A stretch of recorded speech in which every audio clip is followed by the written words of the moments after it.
ভোটের আগে কলকাতায় অস্ত্র উদ্ধার, চাঞ্চল্য রাজাবাজারে। ভোটের মুখে ফের কলকাতায় অস্ত্র উদ্ধারে চাঞ্চল্য ছড়ালো শহর জুড়ে।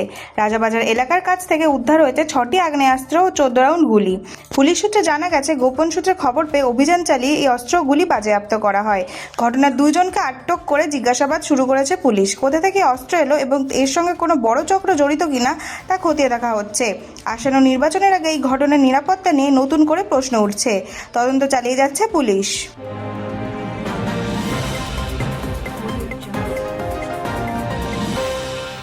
অসমের মুখ্যমন্ত্রীর বিরুদ্ধে তৃণমূলের নালিশ, সাম্প্রদায়িক মন্তব্যে বিতর্ক। অসমের মুখ্যমন্ত্রী হিমন্ত বিশ্ব শর্মার বিরুদ্ধে নির্বাচন কমিশনে লিখিত অভিযোগ জানালো তৃণমূল কংগ্রেস। অভিযোগ, তার সাম্প্রদায়িক মন্তব্যে উত্তেজনা ছড়াতে পারে এবং রাজ্যে হিংসার আশঙ্কা তৈরি হয়েছে। পাশাপাশি পশ্চিমবঙ্গের মুখ্যমন্ত্রী মমতা ব্যানার্জিকে লক্ষ্য করে অবমাননাকর মন্তব্য করার অভিযোগও তোলা হয়েছে। এই ঘটনাকে কেন্দ্র করে রাজনৈতিক মহলে শুরু হয়েছে তীব্র বিতর্ক।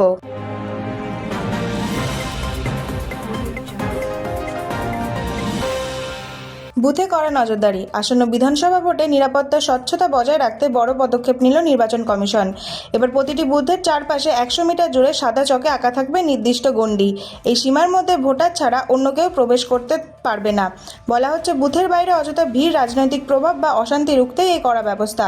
নির্বাচন কমিশনের এই উদ্যোগে ভোট প্রক্রিয়া আরও সুষ্ঠু ও শান্তিপূর্ণ হবে বলেই আশা করা হচ্ছে।